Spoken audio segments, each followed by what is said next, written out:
Welcome to Showing Up Solo with Hannah and Nicole, your guides to navigating online marketing for your business.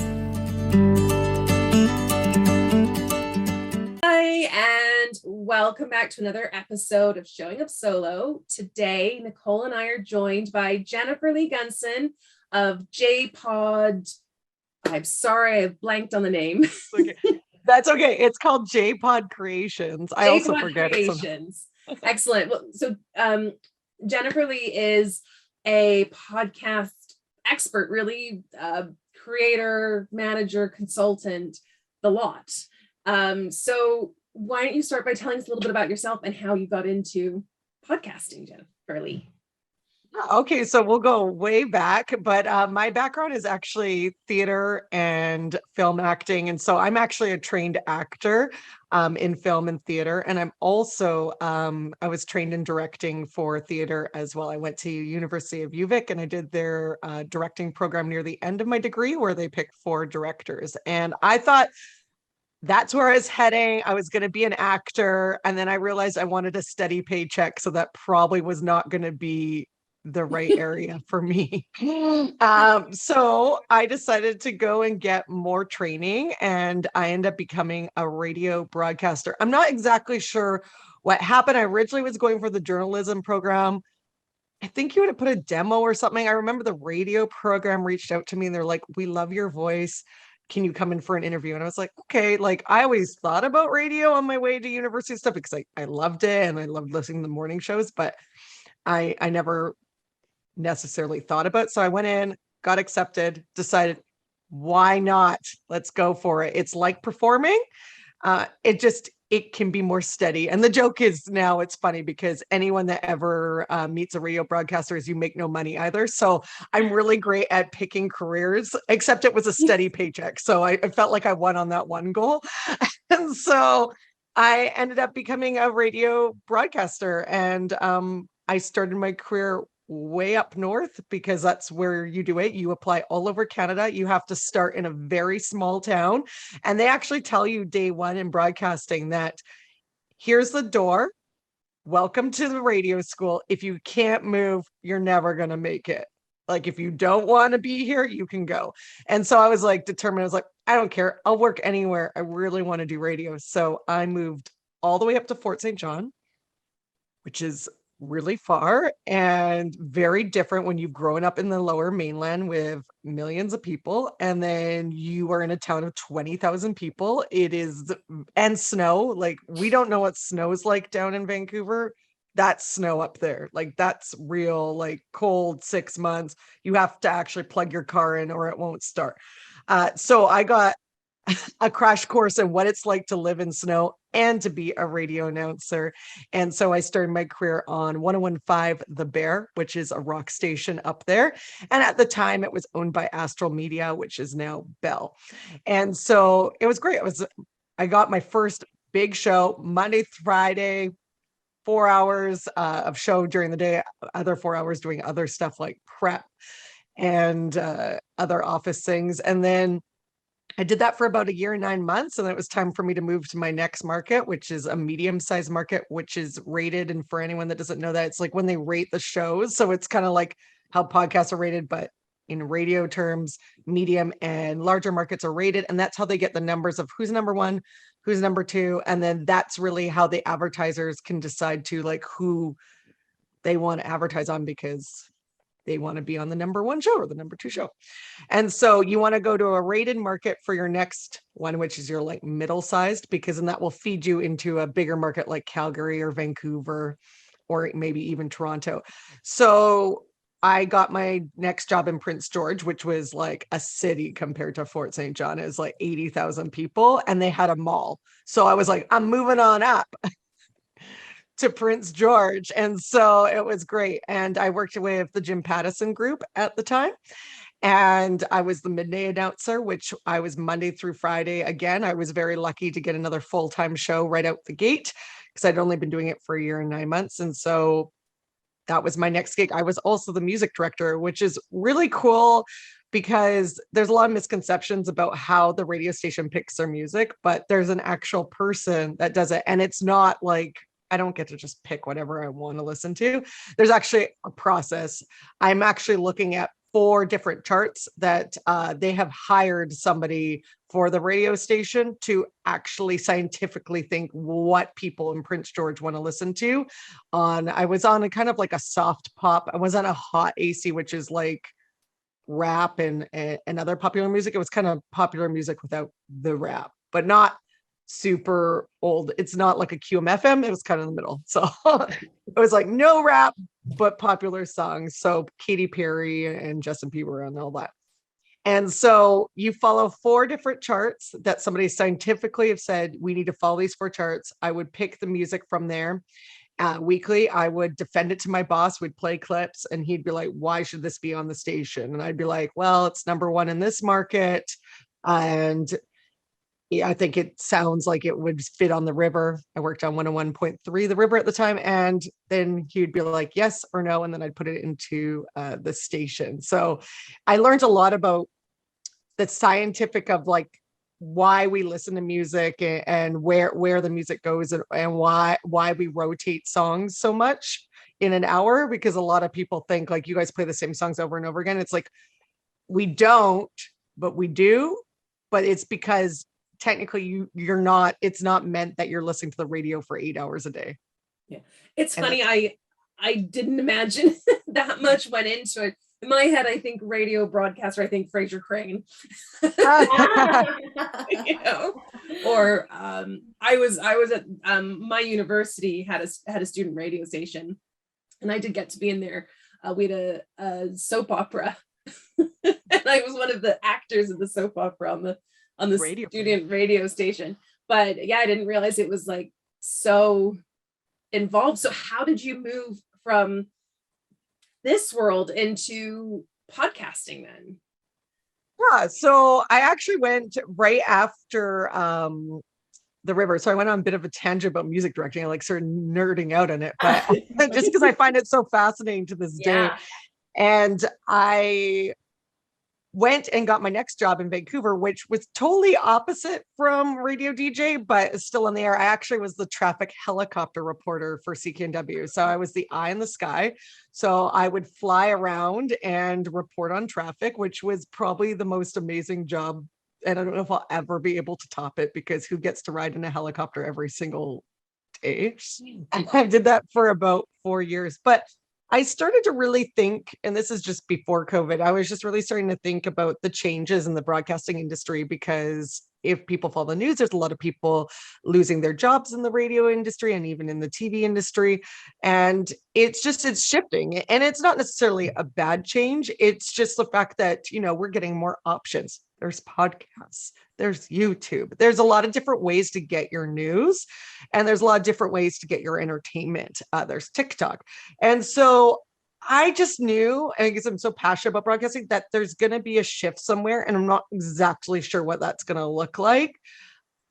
I know a little bit more now of how it's going to look like, but back then I wasn't sure. And I said, I want to be a part of this change.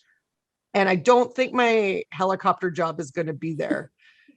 This is the thought I had, because I started to do the math in the helicopter, which is probably not great. But I was like, there's the TV person in the back, and then there's the helicopter pilot, and then there's me. And it's very expensive to fly the helicopter daily. So from the business point of view, I was like, okay. So I said, I'm going to just try to take a leap and work for my family company, who has a construction company that's been around for over 26 years in Vancouver. And so I'm going to do some marketing for them, because we learn a lot of marketing through broadcasting. You have to market yourself. So I said, I'm going to do that while I figure it out. I did that, was trying to figure out what I wanted to do in my next step, tried everything from, I helped out on political campaigns. I ended up doing a little bit of film behind the scenes as a PA. And then COVID hit. And I was like, okay, now I really don't know what I'm doing, which I'm sure everybody else felt the exact same way. Oh, yeah. And so when COVID hit, my helicopter job, who they did put somebody in after me, got cut. So my job actually does not exist anymore. So I obviously had a feeling. I didn't know it was going to be COVID that was going to take it out. Probably if I knew it was going to be COVID, I'd be really rich, because if I could predict COVID and help everyone, probably would have been different. But yeah, so it just kind of solidified the fact that there are so many changes happening. Like I said, I love the broadcasting industry. I love traditional media. And I think there is a place for it, but I think there's something that's going to add on to it and aid it in its lift up. I don't think broadcasting, period, they always say is going to die. It's never going to die. It's just changing and shifting mediums. Like when you're a YouTuber, you're technically broadcasting. Well, when that's you're the thing. a podcaster, It's you're just broadcasting. User generated content versus some business that like it's user generated now. I watch YouTubers regularly just as much as I watch TV shows. Like there's a YouTuber who puts her episodes out every Friday at 1 p.m. So I go and watch that just like I would watch a scheduled television show. It's just they're on a par now, right? So it's a little bit more accessible to novices, but it's still you've got to kind of think of them in the same light, wouldn't you say? Yeah, and they're like you're exactly right, and they're hosting, so they're broadcasting. Anytime you're hosting, you're broadcasting your message, no matter what it is. It doesn't have to necessarily be news. When you're doing a makeup tutorial, you're broadcasting your makeup wisdom to the masses. And so that's the thing that I think a lot of us have to get our head is like, oh, traditional media is dying. And it's not. It's just it's growing with the new tools that we have gotten. And I think it's going to help just make a better media future for everyone, because there's just so many choices. And a lot of these traditional stations and TV stations are using a lot, like some of them have their own podcasts. And I think it's just another way to elevate their host shows and elevate their brand. And so I see it as a win for everybody. And so I hate when people are always like, oh, radio is going to die. It's like radio will never die. It never has. And it's the, like we were taught in broadcasting school, it's the only thing that really, well, maybe now that we have podcasting, but radio or podcasting is really going to be there for if we're in a natural disaster. They have the radio station. And that's true. Like radio stations can still broadcast out when there's been an earthquake and everything. If we have an earthquake, if everyone's recording their podcasts on the internet, and we have no internet, how do we get our message out? So, radio is got a purpose, and they all have purposes. That you say that, because when radio came out and then TV came out, everybody was like, oh, radio is going to be done because now we have TV and everybody can access the news or whatever through TV. And then it was the internet, and then it was this. Things are still staying. It's just evolving along the way. But radio, like you said, will always be there, because when internet isn't available, it can be accessed through satellite. So it's there. Yeah, and just even audio content, because I think we underestimate the value of audio content. Visual content requires you to pay attention to something, like to use two senses, both sight and hearing, right? You've got to use both of those. Whereas with audio, you can listen and do something else. You can listen to it whilst you're driving without, like, you're not going to watch a YouTube video while you're driving. Well, you shouldn't. Exactly. You should. I hopefully you wouldn't. But yeah, with audio, it's actually, I think it's overlooked a lot of the time, but it's one of those mediums that can be slipped into every day. You can listen whilst you're doing the dishes, or you can have it on while you're working or whilst you're driving. Like it's just one of those mediums that kind of fits into everyday life a lot easier than video content. Well, we also have to remember that there's a population of people who aren't able to visually see things, right? So in a world where we're trying to be more inclusive, having resources that provide audio and video and visual is great for everyone, right? So you can either have one or the other, or you can have both. So it's always going to provide a source or resource or information for people who just can't see it. Yeah, definitely. So Jennifer Lee, what how do you help your clients? So now that you've moved into podcasting, what is it that you do? Who do you work with? And how do you help them with their marketing through podcasting? Yeah. So when COVID hit, I was like, how do I showcase my skills? Because my best skills are me speaking, and I know a lot about broadcasting. So I decided while we were all in lockdown to create my own podcast, and it was called Coping 19. And I thought it was pretty funny that I was able to figure that It's a out, good but play on Coping words. 19. And I wanted to do a positive podcast on entrepreneurship during the early days of the pandemic because I was getting so tired of hearing all the negative news in lockdown.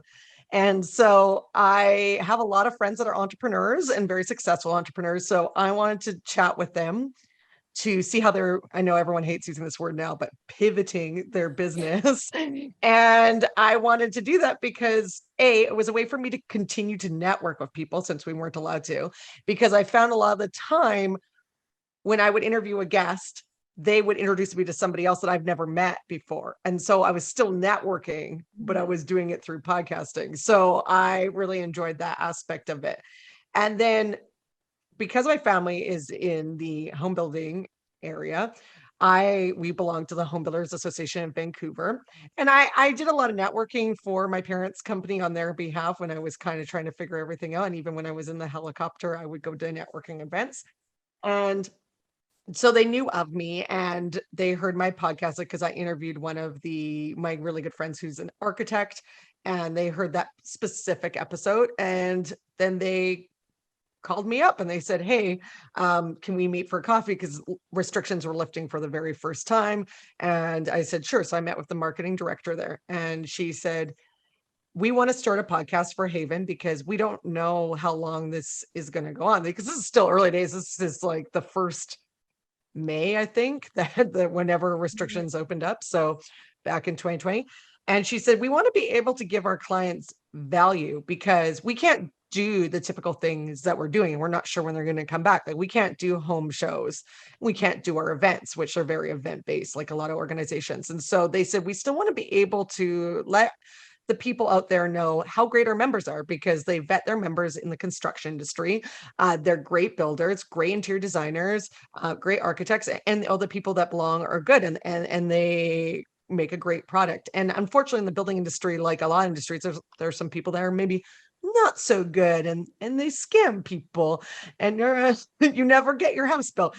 So we want to promote that our members are great. So they wanted to do a podcast, and they said, actually, we have another guy that has a background in radio. He used to work in Detroit many, many years ago as a radio DJ, and he now owns an audio home company. And so we would like you guys to co-host the podcast. And I said, sure. So I went and I helped them create the podcast. It's called Measure Twice, Cut Once. And now we are in season 3 and recording season 4.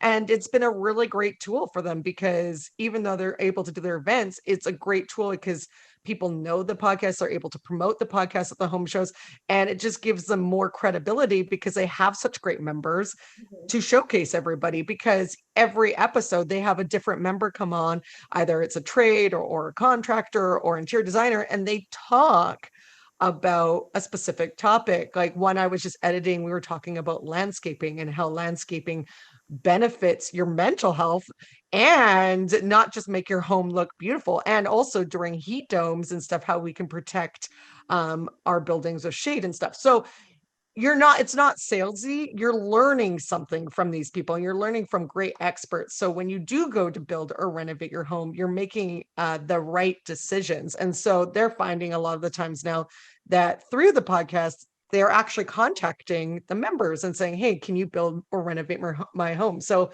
it's worked out really well for them. And I'm very happy to have been a part of it, or still be a part of it, because I really think it's a great tool, because there weren't a lot of podcasts in the home building, especially there's a lot of TV shows. And the thing is, the TV shows are great entertainment, but when it comes down to it, being a daughter of a builder, they're not showing you a lot of things, and they're not answering a lot of the questions that people need to make those proper decisions to hire the correct people and put them in place. Yeah, the thing about those TV shows is that there's always a bit of drama, in it. Like something happens and it's the show is about like how they're going to fix it. Whereas a podcast is offering an opportunity for people to learn an insider thing, like you said, that you wouldn't get from the show, right? So, how do you really like educate people or your clients about how they can start a podcast?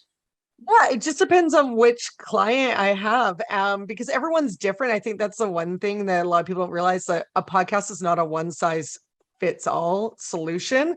And it's really tailored to your business compared to some other marketing stuff. Like, yeah, a lot of marketing stuff is unique to that business, but that podcasts are really, it's really depending on what you're doing and what your purpose is. So I always like to say to people, what is your goal Yeah. with your podcast?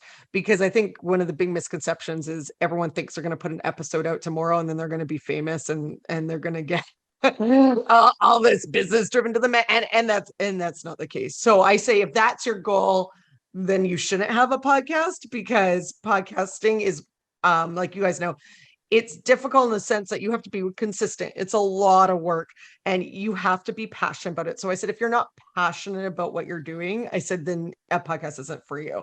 So I always tell my clients, what is your goal? And if they're like, oh, I want to bring more awareness to what we're doing, I think that's a great place to start. Or want to tell people about how I do this service differently than other people, then that's a great start as well. So I work with a few different types of industries. So I work with the home building industry.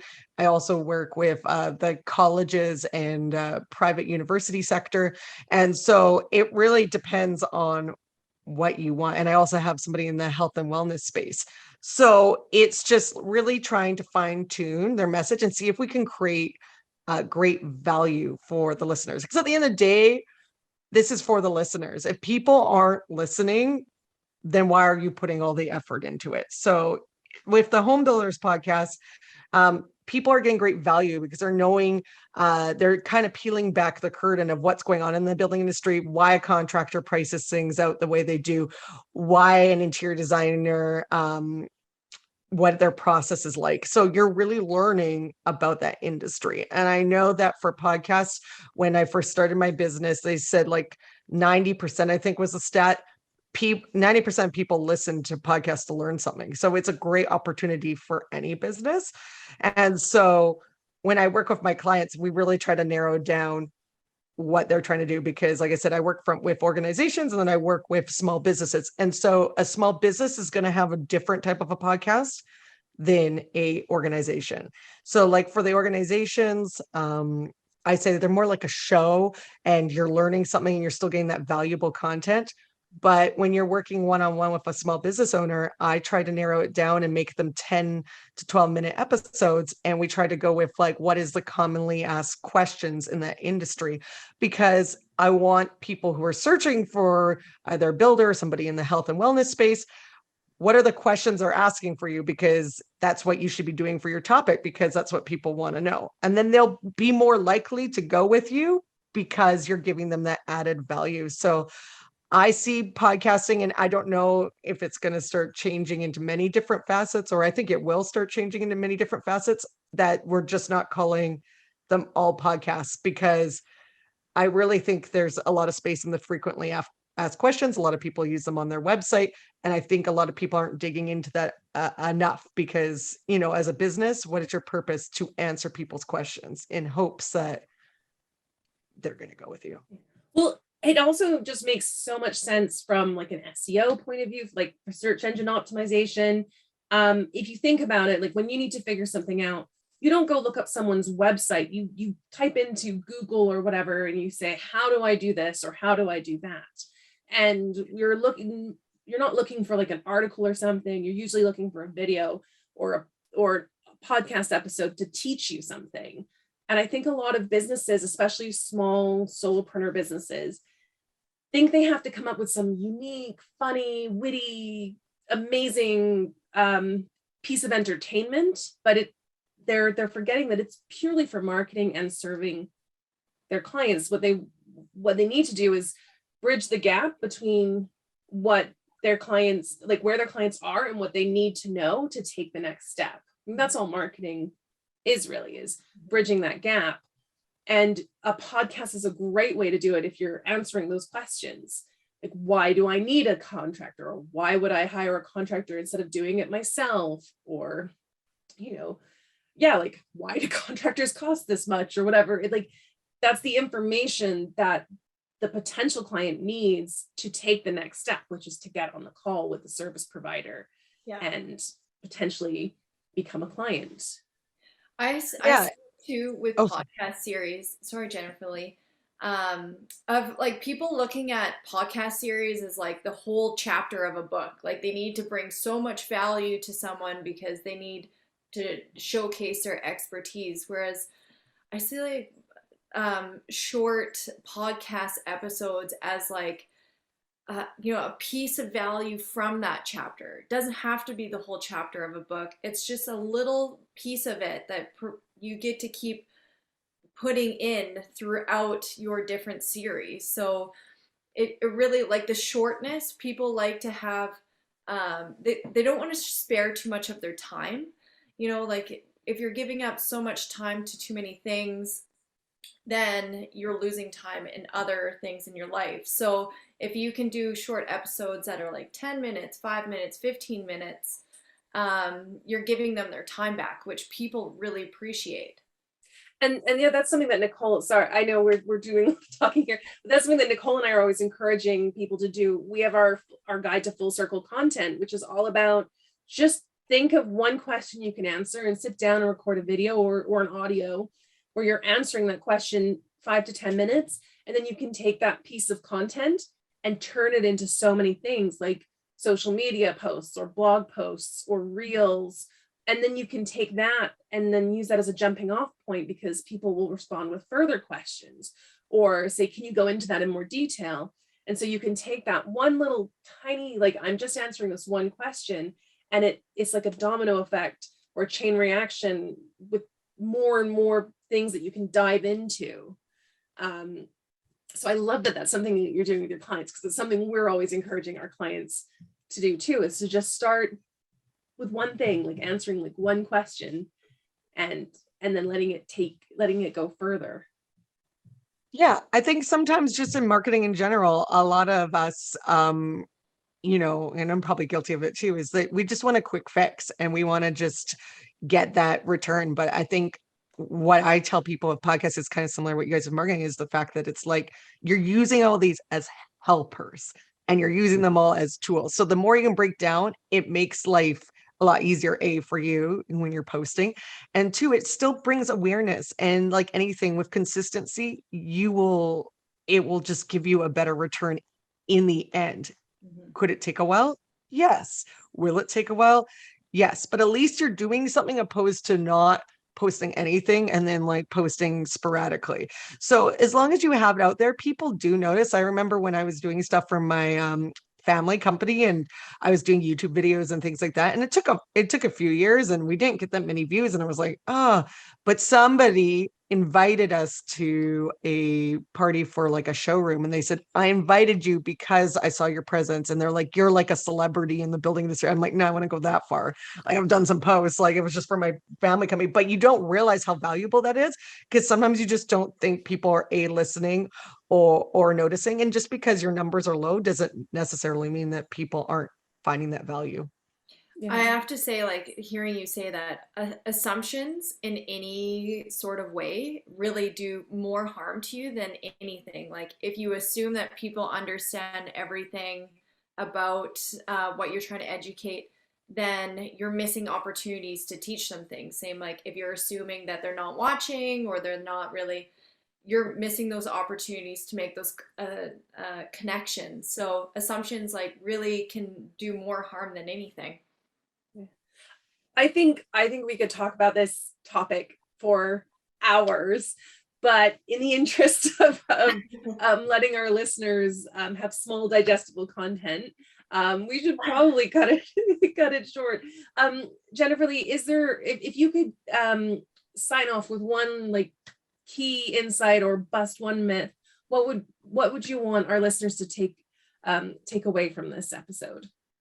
Well, we didn't get to touch too much on it because I talked way too much, but because I'm a broadcaster, but I just really want people to realize that I think there's a lot of synergy between broadcasting and podcasting.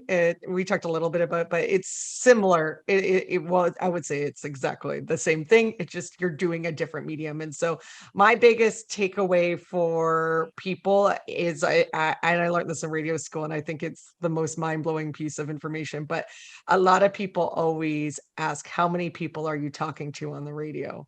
How many do you think you're talking to on a radio or in a podcast? One, because it's one person who's listening. Well, you're the first person to answer that question. Yes, because we're the market. You're the marketing people. I know thousands of people. Yeah, everyone says thousands, but I learned this is the most valuable thing, and it relates to podcasting and broadcasting. You're always talking to one person. It's one-to-one communication, and I think that makes the strongest podcast and the strongest radio bits, because a lot of people, when you listen to a lot of podcasts out there, aren't talking to one person and they're using they or whatever. But it's like, if you're using you, it's more impactful, because that person, you're talking to every person individually. You're talking to them in their car, in their kitchen, and it's one. So if you can do one-to-one communication, I just feel like it makes it a lot stronger. Well, thank Excellent you for advice. sharing that. That's like an incredible piece of advice for any person. So, yeah. Well, thank you so much for joining us, Jennifer Lee. For everyone who's listening, if they want more of you, do you want to let them know how they can find you or get in touch? Obviously, we'll leave info in the show notes too, but yeah, they can find me through my website, jpodcreations.com. You can also find me, of course, on LinkedIn, which I'm Jennifer-Lee Gunson. It's my long last name. And follow me on Instagram. I need to bump up those Instagram followers. I'm terrible at Instagramming. I need your guys' help. It's J. Lee Gunson. Excellent. Well, thank you so much for joining us. I know our listeners are leaving with lots of insights, especially into the secret world of radio. I think is really interesting. And yeah, and so thank you everyone for joining us, and we look forward to seeing you next episode.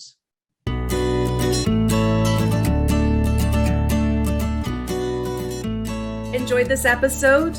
Don't forget to like and subscribe so you don't miss out on future ones. Want more from Hannah and Nicole? Visit showingupsolo.com to join the Showing Up Solo membership or to inquire about working with us on your business.